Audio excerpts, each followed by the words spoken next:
So what do buyers typically value? So I have a bunch of bullet points on here that we will go through, but the purpose of this exercise, the more that we're able to think about this and generate these ideas ourselves when we're thinking about what people value, the easier it is to kind of spitball stuff as it comes up when clients talk to us. So as a whole, what are some things that your buyers value? Let's generate a list together. So listens to their needs and what's important to them. Somebody who actually listens to their needs and what's important to them, right? Active listening, that's huge, absolutely. What else? You want to pass it to? Yeah. We got Experience, knowledge. Experience, knowledge, huge, right? They want to feel comfortable with who they're with. Getting back to them in a timely manner. Communication, right? Getting back to them in a timely manner, somebody that they can count on, that is reliable. Love it. We're going to play a lot of volleyball with this today. To Matt. It's soft, so just don't have any open drinks on the table. Nailed it. Homes. Homes, that's a big one. Buyers usually don't care as much about you. That's a big one. Buyers We're just a want stepping homes. stone. They just want homes. They want the house, right? And that's good and bad, right? They're not as concerned with us. We don't have to be perfect, but as long as we're putting homes in front of them, absolutely, that's something they value. Amanda, or that way. How about me? No, you're good. Money. Honesty, yeah. Being upfront and direct.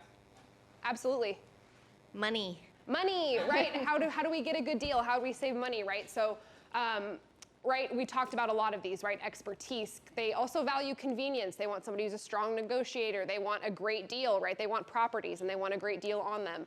They want somebody they know, like, and trust, somebody who's knowledgeable. They want the guarantee of finding the perfect home, responsiveness, communication, right? We can create quite the long list here.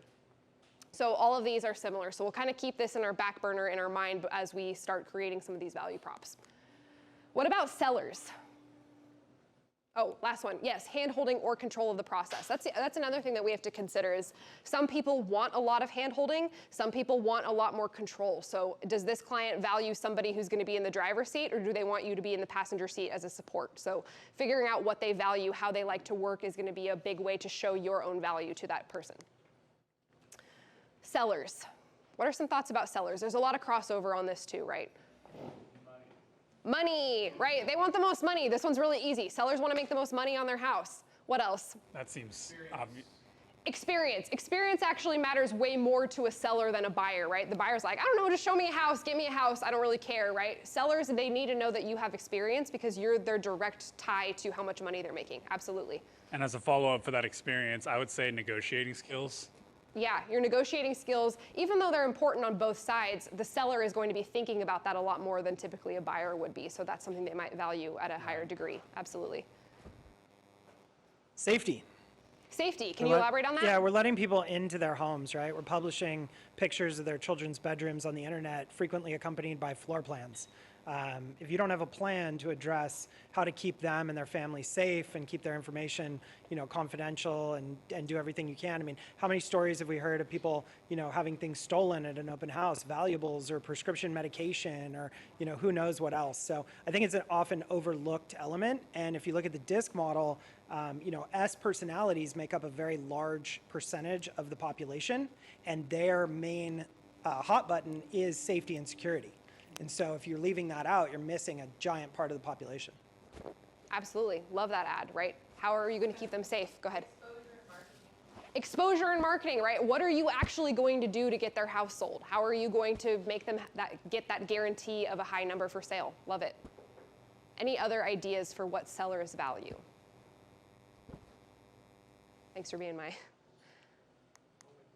Perfect. And you guys hit a lot of these, right? And there's a lot of crossover, expertise, also convenience. We didn't really touch much on this for buyer or seller, but people these days expect everything to be very easy and convenient. We can pretty much get everything we want either from Amazon. We're used to delivery. We're used to having a very convenient and short wait period to get what we want.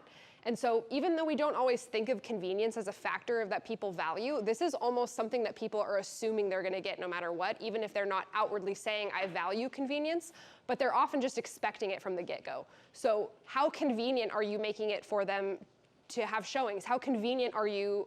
What is the convenience factor of them being able to reach you, right? So in thinking about what that looks like currently in your process for both buyers and sellers is a great way to elevate the level of service that you're giving your clients if you're kind of aware of how can I make this more convenient for the people I'm working with, since that's a pretty common value for everybody, regardless of your disc profile, regardless of what else you're valuing. So convenience is huge, especially now. Strong negotiator, we hit on that, right? To make the most money. That's usually our most common when you ask sellers what they want. They just want to make the most money. So this is going to be a value pitch or a value prop that we all craft together once we get to our workshop time, is how do you express how you do that? How do we have a concise way of explaining how we get the most money for our clients? Guarantee of sale, right? This kind of ties into what John was saying. They want safety, they want a guarantee, they want to know you're going to be able to help them. What do you do that's going to guarantee that our property is sold? We have some value props around this, so we can talk about that a little more as we get into this. Sellers also want to know, like, and trust you. Responsiveness, communication, we hit on that one. And then control of the process, right? Same thing as buyers. Some sellers want a lot more control and say in it, and some want you to do all the work and they just want to be notified. So understanding what level of control and involvement they want is going to be huge as well.